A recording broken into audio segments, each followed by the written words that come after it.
और दिन कौन सा है? संत डे। क्या है? आज संडे नहीं है पंकज भाई, सुपाड़ी वाले गोपाल, आज कौन सा दिन है? संत डे है। और आज का दिन विशेष दिन है, इसीलिए आज हम सब लोग एक ऐसे काव्य को पढ़ने जा रहे हैं भक्तामर स्तुति में, जिसका नंबर है 14। 14 गुण स्थान, 14 मार्गणा। 14 का स्थान बहुत अच्छा है। ये एक एक गुण स्थान पार करते करते 13वें गुण स्थान में केवल ज्ञान हो जाता है और 14वें गुण स्थान में सीधे मोक्ष हो जाता है। अगर आज आपने 14 गुण स्थान पार कर लिया तो कल आपको पढ़ने की आवश्यकता नहीं पड़ेगी, आपको भी मोक्ष हो जाएगा। ये 14वें नंबर का काव्य आदि और व्याधि नाशक है। समझ में आया क्या अरविंद भाई गोहर? समझ में आया? आदि और व्याधि। आदि का मतलब होता है बीमारी। राहुल भाई इटावा, आदि का मतलब बीमारी। तो सिर दर्द, पैर दर्द, हाथ दर्द, पेट दर्द, किडनी, लीवर, हार्ट, माइंड, कई प्रकार की बीमारियां शरीर से लगी हैं, उसे कहते हैं आदि। और व्याधि कहते हैं जिसने मंत्र तंत्र कर दिया है, किसी देवता ने उपसर्ग कर दिया है, उसे क्या कहते हैं? व्याधि। समझ गए ना? तो आदि और व्याधि दोनों का नाशक ये भक्तामर स्तोत्र है। सांगली खबर कर दो, तुरंत देख लो।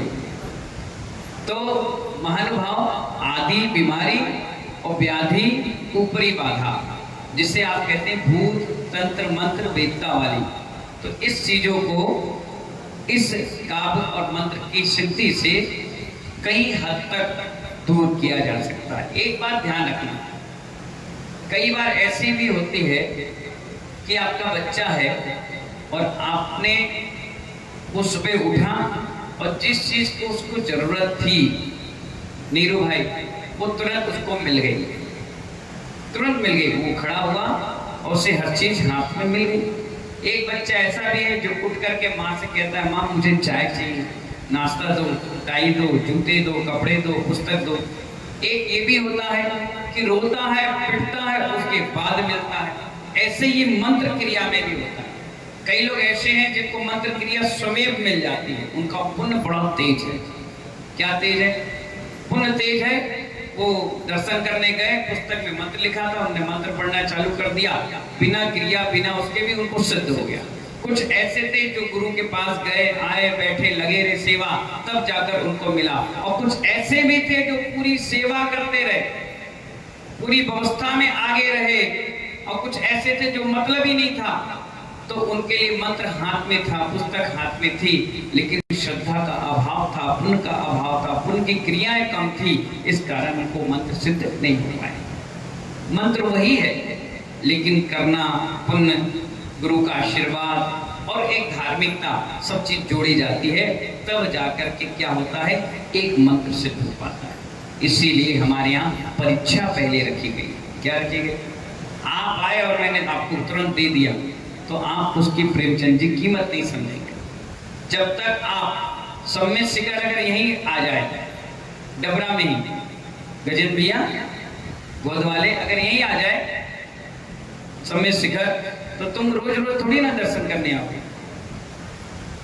सम्य शिखर तो सोनागिर में कितने लोग डबरा के लोग जाते हैं बता? हर महीने, हर हफ्ते, हर रोज कोई नहीं जाता है। और जब सम्य शिखर जाते हो तो एक दिन में 3 परिक्रमा करके आ जाते हो, 3 वंदना करके आते हो। ये लगता है कि 3 दिन के लिए आए, 3 दिन में जितनी वंदना कर लें। कई ऐसे भी साधु हैं, साध्वी हैं, श्रावक हैं, जो ऊपरी कौन सा नाला कहते हैं उसको, गंधर्व नाला और गौतम स्वामी के कोट टोक पर अपना रहते हैं। थोड़ा बहुत सामग्री ले गए, फटाफट दिन में 8-10 परिक्रमा दी और वंदना करी, और गिनती गिन लेते, हमने 108 कर ली, 151 कर ली, हमने 500 कर ली। क्यों? क्योंकि उनको मालूम है अपने समय की कीमत, कि इतनी समय हमें मिला है पुण्य करने का।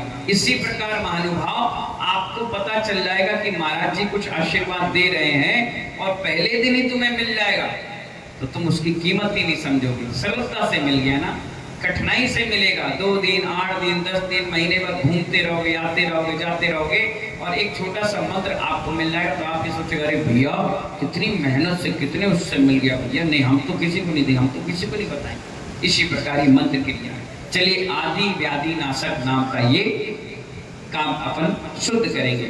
बोलो संपूर्ण, ना नहीं है वो, क्या है? नमोकार मंत्र अपन जब पढ़ते हैं तो णमो बोलना पड़ता है, नमो नहीं।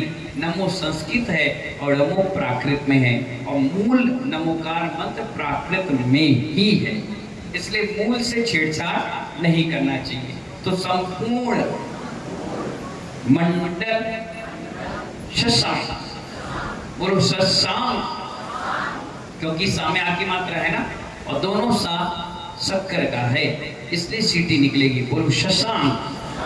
कला, कलाप, कलाप नहीं, गलत। कलाप, क में आकी मात्रा नहीं है, ला में है, इसलिए कलाप। बोलो कलाप, बस। अब कलाप तो लता मंगेशकर की बहन कहलाई, थोड़ी देर बाद आशा भोसले कहलाओ, फिर कुमार सानू बन जाओगे, लंबे खींचने चल जाओगे, नहीं। ठीक है, समझ गए कि नहीं? कला। इसके बाद है शुभ्रा, गुणाश, त्रिभुवन, तब लंग यंती, यंती नहीं है, लंग यंती, ती छोटे है, ठीक है ना? ये संसितास सी है ना, संस, बोलो संस सिताश त्रिजगदीश्वर नाथ मेकम, नाथ मेकम, कस्तान निवारयति संचरतो यथेष्टम। सा कौन सा है? तालु। यथेष्टम, बोलो यथेष्टम, ठीक है ना? ये बहुत सरल काम है, बहुत ही सरल।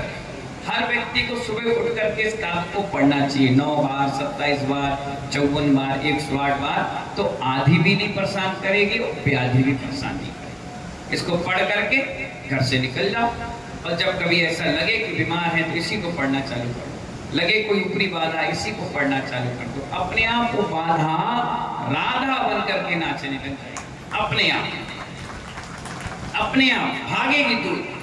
मालूम है, कई लोग आते हैं हमारे पास, आ जाते हैं थोड़े अच्छे हाई लेवल के दिमाग वाले, आके बैठ जाते हैं, मैं भूत है, हमें भूत है, भूत है मेरे पास, बभूत है। मैंने मालूम है, आपको मालूम होना चाहिए, अगर आप सम्यक का पालन करते हैं, आपको मालूम होना चाहिए राजू भाई कि पंच परमेष्टि भगवान के सामने कभी कोई भयंकर देव आता ही नहीं, पहली बात। और जितने लोग ये नौटंकी करते हैं ना, 2 मिनट में हम सुधार देते हैं, 2 मिनट। एक बार एक देवता आ गया, एक जेंट्स को हिल रहा था, वो एप्पल का मोबाइल रखा था, हमने एक लड़के से बोला इसकी जेब से मोबाइल निकालना, जैसे हटा, क्या कर रहे हो? मैंने देवता कहाँ हो तुम, फालतू में नौटंकी करो, भाग यहाँ से। ये क्या होता है? ऐसे ही देवता फ्री बैठे, किसी के भी सर पे आ जाएंगे। हाँ मुझे मालूम है परेशान करते हैं, लेकिन जो सच्चा दिगंबर संत होगा उसके सामने कभी आना पसंद ही नहीं, आते नहीं उनको देखकर। इसलिए तो चौके में जब आप घर, आपका आज चौका जिनके यहाँ लग रहा उनके घर जाना, और जब मेरा आहार हो जाए या इनका आहार हो जाए उसके बाद चौके में जाना, आपको एक अलग सी अनुभूति लगेगी, वहाँ एक नेचुरलिटी, एक पॉजिटिव लगेगी कि हाँ कुछ हुआ है, अच्छा लग रहा, बढ़िया लग रहा है। वो जो आदि व्याधि तुम्हारे घर में थी ना, उनके आहार होती वो भाग गई। क्या हो गई? हमारे दीपक भाई के पास एक वीडियो आप देखना, एक पेट्रोल पंप था गुज्जर का था दीपक, इन्हीं के गांव के पास था, जाट का था, और हम लोग वहां से निकल रहे थे। हमने दीपक को बोला जा दीपक व्यवस्था बना के आओ, शाम के अपन को वहीं रुकना है। बोले 7 किलोमीटर है। मैंने कहा रुक जाएंगे, कोई बात नहीं। बहुत भीषण मई और जून की गर्मी थी, बहुत जबरदस्त। 7 बजे तो बिहार स्टार्ट हुआ, इतनी गर्मी थी, 8 बजे तक दिन रहता था। हम लोग तेजी से चले और वहाँ पेट्रोल पंप पे गए तो सामने उन्होंने एक हॉल बनाया था जिसमें पुलिस वाले भी बैठते हैं। हम जैसे ही कमरे में घुसे तो बहुत मच्छर थे, बहुत जबरदस्त मच्छर। हम बाहर आ गए, हमने दीपक से कहा तुम ऐसी व्यवस्था देख कर आए थे? दीपक कह रहा था महाराज जी व्यवस्था तो करनी थी, पता नहीं मच्छर कहाँ से आ गए। मैंने कहा बैठ अंदर, हम तो बैठेंगे बाहर। तो हम बाहर खड़े हो गए। तो हमने कहा इस पेट्रोल पंप वाले से पूछो कोई ऑफिस इनके खाली हो, तब दिन में तो भीड़ रहती है, शाम की कुछ नहीं रहती, तो अपन वहीं बैठ जाए। ये बात करने गया तो उसने कहा अरे यार दिन भर से हम परेशान हैं, हमें परेशान मत करो, चल भगवान से। ये मुंह लटका के आ गया। मैंने कहा तेरे गांव का व्यक्ति और तुझसे नहीं डट रहा, अब क्या करे महाराज। मैंने कहा कोई बात नहीं, 5 मिनट ही बैठते हैं फिर समाज करते हैं। मैंने छत नहीं है, बोले सीढ़ी नहीं है। मैंने भीड़ से बिना सीढ़ी के कैसे पहुंचेंगे, एक टेबल ले आया इसमें चढ़ जाओ। अरे मैंने कहा मुनि महाराज ऐसे नहीं चलते। तो बोले अच्छा। तो मैंने कहा मालिक कहाँ है? बोले वो पेट्रोल पंप ठीक करा रहा है, सुबह से बड़ा परेशान है। मैंने कहा परेशान है क्यों, क्या हो गया? तो कहने लगा महाराज जी यहाँ शुगर मिल है, रमाला शुगर मिल है, और सब लोग यहीं पे गन्ना लेकर आते हैं और यहीं पैसे मिलते हैं तो यहीं डीजल डलाकर चले जाते हैं, पेट्रोल और डीजल। अब पूरे गन्ने के ठेले खड़े हैं, जब तक उनको डीजल नहीं मिलेगा वो हिल ही नहीं सकते। अब बेचारे परेशान हो रहे हैं और मैं भी 50 इंजीनियर बुला लिया, सब इस मशीन में फेल हो गए, चालू नहीं हो रही। मैंने कहा अच्छा कहाँ है मालिक? तो वो आया बड़ा पसीना पसीना, मूड खराब था उसका, सुबह से परेशान था। सैकड़ों लोग बैठे। अब मैंने क्या हो गया? तो बोले ऐसी ऐसी स्थिति है। मैंने अच्छा हो जाएगा ठीक, चिंता नहीं करो। तो बोले आप यहाँ क्यों खड़े हो? तो मैंने कहा कमरे में बहुत सारे मच्छर हैं तो क्या करें, यहाँ खड़े हैं बैठे हैं, रात यहीं गुजार लेंगे टेबल पे बैठे बैठे। अरे नहीं ऑफिस खोलता हूँ। तो मैंने दीपक को बोला देखो दिगंबर भेज का चमत्कार, अपने आप दरवाजा खोल रहा है। और जैसे ही महानुभाव, आपको यकीन नहीं होगा, जैसे उसने दरवाजा खोला और मैंने पैर रखा उसके पेट्रोल पंप पे, तुरंत मोटर चालू हो गई। जैसी चालू हुई उसका नौकर दौड़ कर आकर बोला अरे मालिक साहब वो मोटर चालू गई। उसने मुझे छोड़ा, सबसे पहले मोटर पे भागा। कैसे चालू हो गई? सारे इंजीनियर लाइन से खड़े, बोले पता नहीं, जैसे बाबा जी ने दरवाजा खोला शायद उन्हीं के नाम से रुकी थी, चालू। वो दौड़ कर मेरे पास आया, बोले बाबा जी तुम सुबह क्यों नहीं आए? मैंने कहा हमारे हाथ में था क्या सुबह और शाम, अब खुल गई तो खुल गई। बोले नहीं आपके मक्खन लगा दें हम पैर में। मैंने कहा मक्खन ही नहीं। अच्छा कुछ दूध पिएंगे आप, नाश्ता पानी फल फूल? मैंने कहा नहीं। अच्छा फिर क्या करें? मैंने कहा ऐसे बैठेंगे भैया, ओढ़ने बिछाने के लिए कुछ? मैंने कुछ नहीं, ऐसे ही रहेंगे। गर्मी का समय था, पार्टी में बैठे। वो रात भर 11 बजे तक बैठा रहा। फिर दीपक को बुला कर ले गया, बोले तुम कहाँ के हो? बोले हम भी जाट हैं, तुम भी जाट हो। अच्छा बैठो। बोले एक वीडियो बनाओ यार। बोले क्यों? जब कभी कोई जैन मुनि के बारे में गलत कहे और कहे कि इस धरती पर भगवान नहीं है तो ये वीडियो दिखा देना कि धरती पे आज भी भगवान है। बोले मैं भगवान को नहीं मानता, मैं नहीं मानता और मैं भगवान को कभी नहीं मानता, लेकिन आज फैशन सागर जी महाराज को देख लिया, अब कहता हूँ धरती पे चमत्कार भी है और भगवान भी है, बिन मांगे मिलता है। और जब सुबह मैं उठ करके जाने लगा 5 बजे बिहार, तो रात भर जग रहा था, वहीं बैठा। उसका दोस्त जो था, पार्टनर था पेट्रोल पंप में, वो श्वेतांबर जैन था। उसने कहा महाराज की आरती करना, पाँच पछल करना, देखो तुम्हें कितना बड़ा गिफ्ट मिल गया महाराज के आते ही, और तुम मूड खराब कर रहे थे, कहाँ रोके कहाँ व्यवस्था बनाए। और जैसे मैं जाने लगा कहने लगा एक कुछ आशीर्वाद दे दो, पेट्रोल पंप दोबारा बंद ना हो। मैंने कहा ठीक है, मैंने आशीर्वाद दे दिया। मैंने कहा देखो यहाँ साधु निकलते ही हैं, हमेशा साधु को रोकना, जिससे तुम्हारा पेट्रोल पंप कभी बंद नहीं होगा। ऐसे चमत्कार रोज होंगे। अच्छा क्या करूं? मैंने कहा यहाँ 2 कमरे जरूर बना देना, जब भी साधु आए ये रिजर्वेशन रहेगा, इसमें कोई नहीं रुकेगा और आराम से रुकना। बोले ठीक है।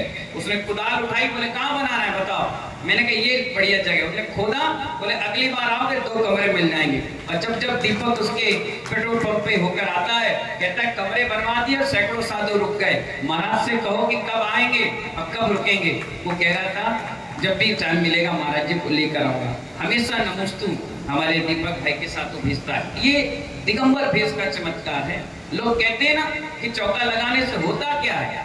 जिस घर में आदि व्याधि रहती है ना, उसके घर में पूछो, जब मुनिराज के आहार हो जाते हैं मास्टर साहब, तो उनके घर की तरक्की बढ़ जाती है, बरकत हो जाती है। ठाटीपुर से कल महिला मंडल आई, पूछना, मैं एक ठाटीपुर में मकान में आहार कर रहा था और उनकी लड़की उनको मुझे आहार दे रही थी, पिंड की थी, आहार दे रही थी। और आहार देते देते उसने कहा महाराज श्री आज मेरा रिजल्ट आने वाला है। मैंने कहा अच्छा काय का? बोले मैं पुलिस की नौकरी का एग्जाम देकर आई थी, अगर आज नौकरी नहीं लगी महाराज तो हमारा पूरे अरमान बिखर जाएंगे। आहार दे रही थी, मैं आहार देते, मैंने कहा आशीर्वाद हो जाएगा काम। अब 10 मिनट नहीं लगा, फोन आ गया, आपका मेट्रो में सिलेक्शन हो गया है, अब आपकी जॉब फाइनल है। अब देखिए उसको भी पुलिस वाला ही मिला और पुलिस वाले से शादी ब्याह हो गई, अच्छे से जिंदगी जी रही है। निर्गंत साधुओं के आहार देना भी इस पंचम काल में बहुत पुण्य की बात है। इसलिए दान में 4 प्रकार के दानों में आहार दान सर्वश्रेष्ठ दान बताया गया। इसीलिए हमारे जैन दर्शन में आहार दान और मूर्ति दान ये सबसे सर्वश्रेष्ठ दान बताया। और इस दान को करने से आदमी के घर धन दान दौलत प्रगति करती है अपने आप। और यकीन ना हो तो डबरा में जिस जिस घर में आहार लगते रहते हैं, चौका लगते रहते हैं, उनके घरों को जाकर देख कर आना। उनकी तरक्की का राज यही है। वो भले कहते होंगे कि मेरे पिताजी ने एक दुकान की गद्दी दी, ये मेरी माँ का आशीर्वाद, नहीं, इसके पीछे अगर राज है तो निर्गंत साधुओं को आहार दान है। तो इसीलिए ये आदि व्याधि नाशक है। ठीक है ना, इसको समझिए। अब मैं एक लाइन पढ़ूंगा, उस लाइन को आपको दोबारा दोहराना है। ठीक है। संपूर्ण मंडल शशांक कला कलाप शुभ, बोलो,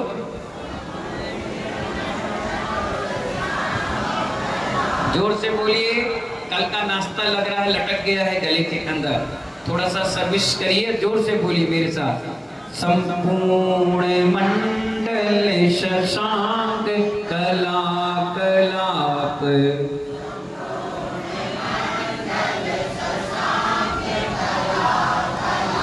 शुभ्रा गुणास्त्रिभुवनं तव लंघयन्ति।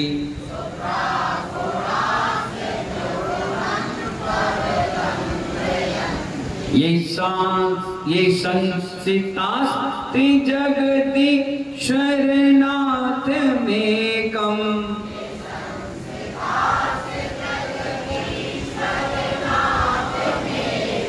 कस्तान् निवारयति संचरतो यथेष्टम्।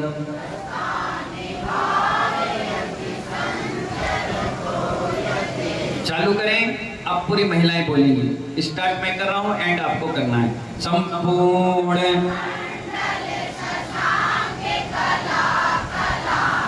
शुभ्रा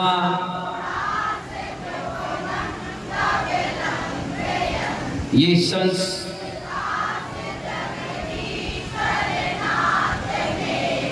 कस्तान,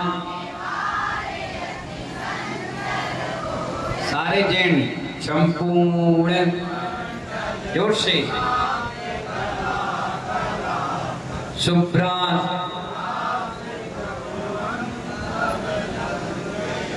ये संस्थितास कस्तान।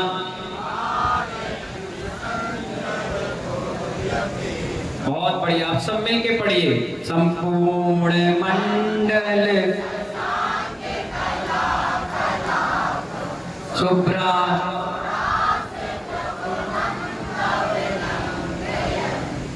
ये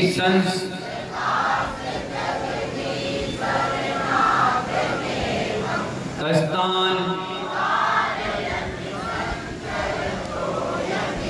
जय बोलिए आदिनाथ भगवान की। बहुत सुंदर काव्य आपने पढ़ा, इसका भावार्थ समझिए। हेत लोकी नाम, क्या कह रहे हैं, किससे कह रहे हैं, क्यों कह रहे हैं? 3 लोक के वो नाम हैं। क्या हैं? जिस प्रकार राजा के अधीन रहने वालों को घूमने से कौन रोक सकता है? क्या कह रहे हैं? अगर आपके यहाँ कोई व्यक्ति विधायक प्रतिनिधि है, पार्षद प्रतिनिधि है, सांसद प्रतिनिधि है या महापौर का प्रतिनिधि है, तो वो व्यक्ति विधायक से ज्यादा पावरफुल होता है। सांसद विधायक महापौर से ज्यादा पावरफुल होता है। वो हफ्ते में 2 दिन या 3 दिन पब्लिक के बीच मिलेंगे, वो 7 दिन मिलता है, 7 दिन मिलता है और वो अपनी जुगाड़मेंट करके काम करवा देता है। रिश्तेदारी है, मिलने वालों से मालूम है कहाँ वोट बैंक है, कहाँ आदमी वोट देता है, कहाँ नहीं देता है, किसका काम करना चाहिए, किसका नहीं करना चाहिए। और उस व्यक्ति को कोई भी सरकारी कर्मचारी ना नहीं कहता। अगर व्यापारी के बीच में बैठ जाएगा, सबको मालूम है कि विधायक जी का ये पीए है यानी पावरफुल व्यक्ति है, हमारे सांसद का पीए यानी पावरफुल है, महापौर या पार्षद का है पावरफुल है, राजनीति में अच्छी पकड़ रखता है और कुछ अच्छा दबंगाई वाला रहा तो आदमी उससे डरता है। क्यों? क्योंकि वो राजा के अधीन है। किसके अधीन है? राजा के अधीन है। तो इसीलिए यहाँ आचार्य भगवान भी कह रहे हैं, जिस प्रकार राजा के अधीन रहने वाले को कौन घूमने से रोक सकता है, उसी प्रकार आपके आश्रित रहने वाले प्राणियों को संसार में इच्छा अनुसार विचरने से कौन रोक सकता है? कोई नहीं रोक सकता। हम भगवान के अनुचर और भक्त बनकर के काम करेंगे तो जीवन में हम भी कहीं भी जाएंगे तो हमें भयमुक्त जीवन मिलेगा। इसी प्रकार अर्थात कोई नहीं, इस भावार्थ का यही अर्थ है कि भगवान के चरणों से जुड़े रहो, जीवन में कभी भी आदि और व्याधि तुम्हें परेशान नहीं करेंगे। ये आचार्य मामतुल स्वामी महाराज ने अपनी अल्पकता के साथ, भगवान की भक्ति के साथ ये 2 लाइन उनके लिए समर्पित की। इतना समर्पण भी उस जेल में 3 दिन तक उपवास के बाद उनके मन मस्तिष्क को हिला कर रख दिया और इसीलिए चमत्कार रूपी ताले खुल गए। चलिए आगे रिद्धि मंत्र पढ़िए। ओम ह्रीम अरम नमो व्यूल मदीड़म, व्यूल है व्यूल, व्यूल नहीं तो तुम बोलो फ्यूल, व्यूल मदीड़म रिद्धि सहित श्री आदिनाथ जिनेन्द्राय अर्घम निर्वपामीति स्वाहा। 63 नंबर का पेज निकाल लीजिए। 83 नंबर निकाल लीजिए और 83 नंबर में यंत्र बना हुआ है और नीचे उसका मंत्र लिखा हुआ है। रिद्धि मंत्र है और रिद्धि मंत्र पढ़ेंगे सभी लोग मेरे साथ। ओम ह्रीम अरम नमो व्यूल मदीड़म झोम झोम नमः स्वाहा। फिर से पढ़िए। ओम ह्रीम अरम नमो व्यूल मदीड़म झोम झोम नमः स्वाहा। ऐसे रिद्धिधारी मुनिराज जिन्हें विपुल मति मने पर ज्ञान है, उन्हें मेरा प्रणाम। कल मैंने बताया था ना, रिजु का मतलब और विपुल का थोड़ी कठिनाई से और रिजु का मतलब सरलता से, ठीक है ना। तो कैसे मुनिराज को नमस्कार किया गया है? जिनका ज्ञान विपुल मति है। कैसा है मने पर ज्ञान? विपुल मति का है। और मंत्र बहुत छोटा सा है, बहुत बढ़िया। ओम की जगह ह्रीम भी बोल सकते हैं, कोई दिक्कत नहीं। नमो भगवती गुणवती महामानसी स्वाहा। बहुत सरल मंत्र है। ओम नमो पढ़ सकते हैं और ओम ह्रीम नमो पढ़ सकते हैं, कोई दिक्कत की बात नहीं है, दोनों चीज चल जाएगी। नमो भगवती गुणवती महामानसी स्वाहा। अगर इस मंत्र को आपने पढ़ना चालू किया तो शरीर रूपी आदि समाप्त और शरीर संबंधित, घर संबंधित व्याधि भी समाप्त। समझ गए ना? चलिए इसकी विधि समझिए। पवित्र होकर सफेद वस्त्र धारण कर स्फटिक की माला, कौन सी माला जानते हो ना? स्फटिक समझ के, कांच की नहीं। हाँ, और ऐसा भी नहीं कि पत्थर रगड़े और चमक आ गई तो कहने लगे स्फटिक है। ये बेवकूफ बनाने की ताकत है और आप बनते जाते हैं। नहीं, चमक तो ऐसे छोटे छोटे पत्थर रेत में भी करो तो भी हो जाते हैं, उससे क्या होता है? नहीं, स्फटिक अलग होता है बिल्कुल, उसके पहचानने की अलग व्यवस्था। स्फटिक की माला प्रतिदिन तीनों काल का मतलब सुबह, दोपहर और शाम, सामायिक को छोड़कर।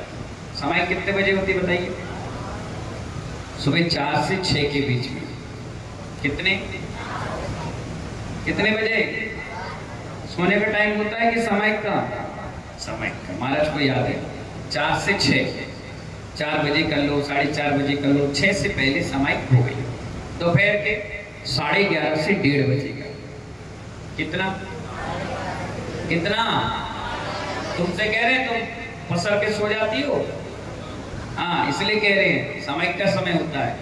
अब शाम के 7 बजे से 8:30 बजे तक 6:30-7 बजे से कर लो, 8:30 तक 9 बजे तक अपनी समय करके फ्री करो, ठीक है ना। अब मेरा एक प्रश्न है आपसे, अगर इस समय आपने कुछ खाया तो भगवान बन जाओगे?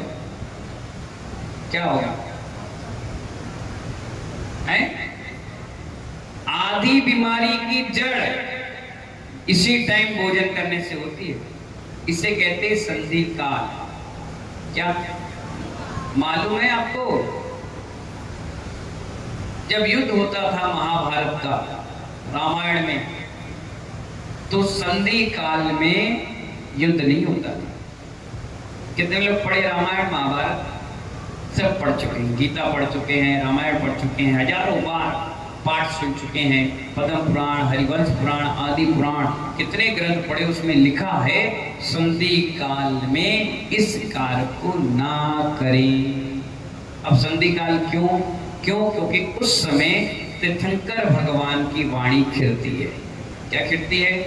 और उस समय साधु पूरब या उत्तर मुख करके बैठ करके शांति से उन भगवान का चिंतन, अपनी आत्मा का चिंतन करता है और सोचता है कि वहाँ की कुछ वर्गणाएं हमारे शरीर से टच करे तो हमारे विचार भी विकार के नहीं हो, विभाव के नहीं हो, स्वभाव के। इसीलिए सुबह 4 से 6 बजे तक कुछ भी खाना और पीना नहीं चाहिए। कितने लोग 4 बजे से खा लेते हैं? रश्मि तुम कौन खाता है बताना? नहीं खाते? बहुत अच्छी बात है, ले बजाइए। आप बहुत अच्छे संस्कारवान डबरा नगरी के बहुत प्यारे प्यारे भक्त हैं। अब मुझे आपसे प्रश्न है, 11:30 से 1:30 बजे कितने खाते हैं? देखो ईमानदारी से बताना, बेईमानी मत करना।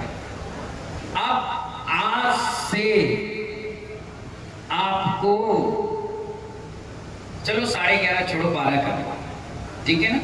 12 बजे से 1:30 से 2 बजे के बीच, क्योंकि देखो सूरज जो है ना, कभी कभी दक्षिणायन होता है, कभी कभी उत्तरायण होता है, तो इस कारण से समय अवधि 10-5 मिनट आगे पीछे हो जाती है। इसलिए हर साधु 12 बजे समय करने बैठ जाता है। 2 बजे तक आपको कुछ भी खाना पीना नहीं है। अगर आपको स्वस्थ रहना है, अच्छे से जीवन जीना है, बीमारी पड़े रहना है, तो मैं तो कहता हूं पूरा भोजन करो, पेट भर के करो, मुझे कोई मतलब नहीं, मुझे क्या करना, तुम मरो जियो, हम तो अपनी जिंदगी जी रहे हैं, 12 से पहले खा पी के फ्री हो जाते। इसीलिए 12 बजे से 2 बजे तक और शाम के 6:30-7 बजे से 8-9 बजे तक कुछ भी खाना पीना नहीं चाहिए। और आदमी सबसे ज्यादा बीमार इसलिए है कि 1 बजे तो उसका लंच होता है और 8 बजे डिनर, जबकि हमारे यहाँ नियम है 11 बजे चूल्हा बंद, मुंह पोंछकर साफ करके बैठ जाइए और शाम के 5 बजे चूल्हा बंद, अपने धर्म ध्यान में लग जाइए। ऐसा व्यक्ति जो जीवन जीता है वो 80-90 साल तक उसके दांत बराबर रहते हैं, आंत बराबर रहती है, लीवर, आपके किडनी, हार्ट बिल्कुल मस्त रहता है और अंत समय तक डॉक्टर भी कहता है सारी चीजें ऑर्गन काम कर रही हैं, इनको कोई बीमारी नहीं, तो अपनी मौत मरेंगे। अपनी मौत का मतलब ओम पूर्व के। और जो लोग इस चीजों से खिलवाड़ बनाते हैं, 11 बजे तो नाश्ता हुआ, कितने बजे दीपू भाई? 11 बजे नाश्ता हुआ और 4 बजे खाना खाए, रात के 11 बजे खाए, तो समझ जाओ उन्होंने अपनी उम्र शरीर से घटा ली। क्या कर ली? जो व्याधि आदि 70-80 साल के बाद लगती, वो 30-40 साल से। देखो घर घर में शुगर पेशेंट, घर घर में, कल मुझसे पूछना शुगर के बारे में बताऊंगा, बढ़िया, और बिल्कुल ठीक हो जाएगी। बस ये चीजों का पालन करना। कितने बजे भोजन करोगे आप? 12 से पहले, शाम के 7 से पहले करके फ्री, मुंह पोंछकर बिल्कुल तैयार। और आप देखिए नियम भी ऐसा है, सूरज की रोशनी, याकूब भाई, सूरज की रोशनी 9 से 11 के बीच इस समय रहती है से कोण में, और इस समय हमारी जठराग्नि बिल्कुल तीव्र गर्म रहती है। अगर कोई भी चीज अपन ने खाया, कैसा भी खाया, वो तुरंत उसमें भस्म हो जाएगी। भस्म का मतलब पच जाएगी। और 11 के बाद सूर्य यूं हुआ और यूं डाउन पे आ गया। अब आप जो भी चीज खाएंगे वो आप पचय होगा, इसलिए आप पृष्ठास ज्यादा करते हैं। गैस निकलती है, सड़ता है और फिर अपचय बनता है, इसलिए शरीर आपका बन ही नहीं पाता। जो चीज उसको चाहिए वो चीज मिलती नहीं। और मालूम है कभी भी भोजन कैसे करना चाहिए बताएं? जैसा आपने रोटी खाई, सब्जी खाई, चावल खाया और डकार आई, बस वो इंडिकेटर है कि अब आप अनाज ना खाएं। अगर फिर भी आप ठूसोगे, एक बार और इंडिकेटर आएगा, बस अब वो बिल्कुल लाल बत्ती जल गई कि अब ओवरडोज हो गया। आप कहोगे हमने तो एक ही रोटी खाई, नहीं, आपने अपना भोजन कर लिया। अब आप खाने का मन फिर भी करे तो फल खाइए, जूस पीजिए, स्लाइड करिए और आराम से पानी पी लीजिए, अपना छुट्टी। अगर ऐसा भोजन करोगे ना तो आपकी ना तोंद निकलेगी, ना आपके बॉडी में फैट आएगा, ना आपको कोई शुगर होगी, ना कभी कोई बीमारी आएगी। अब बिल्कुल मस्त हो गए, चश्मा भी 90 साल तक आपको नहीं लगेगा, आपके कान भी बहरे नहीं होंगे, आपके दांत मजबूत रहेंगे, आपको ये चेहरे पे ऐसी रंगत, जैसे जो 16-18 साल की महिलाएं और लड़के होते हैं, ऐसे 50 साल में उनके चेहरे पे चमक, बिना लिपस्टिक, नेल पॉलिश, ब्लीचिंग, क्लीचिंग, फ्लीचिंग के चमक से, खूब बढ़िया। अगर भोजन ऐसा, तुम क्या करती हो? पहले तो 15 रोटी रखोगे और कोई देख ना ले तो मीड़ लोगी, कोई कुछ दिक्कत नहीं, 4 ही तो रोटी, वो भी बच जाएंगे और फिर धीरे धीरे चरोगी। और एक आसन तो इनका भगवान ही बचाए। एक दिन मैं चौके से निकल रहा था तो एक महिला से टिक के बैठी और थाली रखी थी। मैंने कही क्यों बैठी है? बोले एक आसन कर रही है।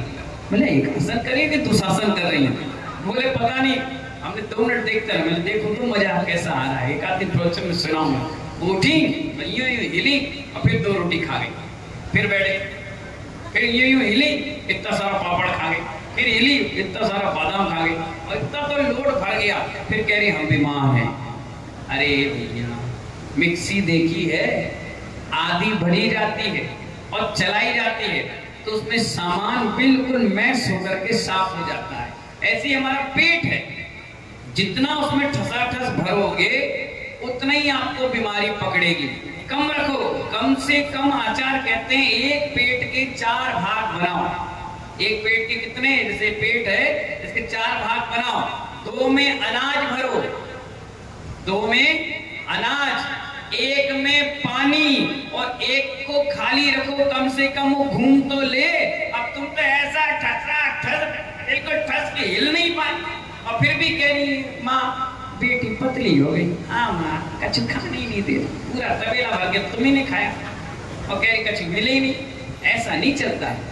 शरीर खाने के लिए नहीं है, शरीर चलाने के लिए। चलाइए, भूखे नहीं मरोगे तुम। मालूम है रामदेव बाबा सिर्फ फल फ्रूट और जूस में जिंदा है। तुम्हारी मौत अगर खा पी के लिखी होगी ना तो आ जाएगी, और भूखे मर के लिखी होगी तो भी आ जाएगी। इसलिए हम लोग 2 रोटी का आहार कर लेते हैं, फल फूल लिए, पानी पिए, आराम से आ जाते हैं। फिर भी देखिए कितने साल हो गए मीठा छोड़े हुए, कितने साल हो गए तेल छोड़े हुए, कितने साल हो गए हमें दही का त्याग किए हुए, फिर भी जिंदा है। और तुम तो घर से बाहर नहीं निकलती हो बिना टम के, और हम पूरे जहां को नाप करके आ जाते हैं।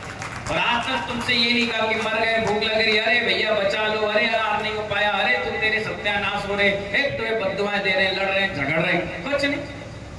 अंतराय हो गया तो भी खुश है, उपास कर रहे तो भी खुश है, किसी से कोई मतलब नहीं है, बिल्कुल शांत। और यही तो आहार की सबसे बड़ी उपलब्धता है कि इतना लेने के बाद भी कसाय नहीं, और तुम इतना खा के आते हो, कसार भी खा लेते हो, फिर भी कसाय तुम्हारी शांत हो गई। ये फर्क पड़ता है तामसिक भोजन, राजसिक भोजन, और ये भोजन से बहुत फर्क पड़ता है। और अपन क्या करते हैं, स्वाभाविक है जब पेट में गैस बनेगी तो अब्रह्म का सेवन होगा, मानसिक विकार उत्पन्न होंगे। इसलिए जितने योग ध्यान वाले हैं ये हल्का भोजन, कम भोजन, घर का भोजन, सात्विक भोजन, बिना तला धुला कुछ नहीं, शांति से लेते हैं। उनके शरीर पे रंगत चमक होती है। आप बड़े बड़े अधिकारियों को देखो, बड़े बड़े साधुओं को देखो, बड़े बड़े लोगों को देखो, मोदी जी जैसा व्यक्ति भी नवरात्रि में सिर्फ नींबू और पानी के सहारे जिंदा रहता है। खिचड़ी, बाफला, ढोकला इसमें खाकर रहता है। अगर मोदी जी चाहें तो रोज 2 किलो की काजू कतली खा के बैठे, कौन मना कर रहा है?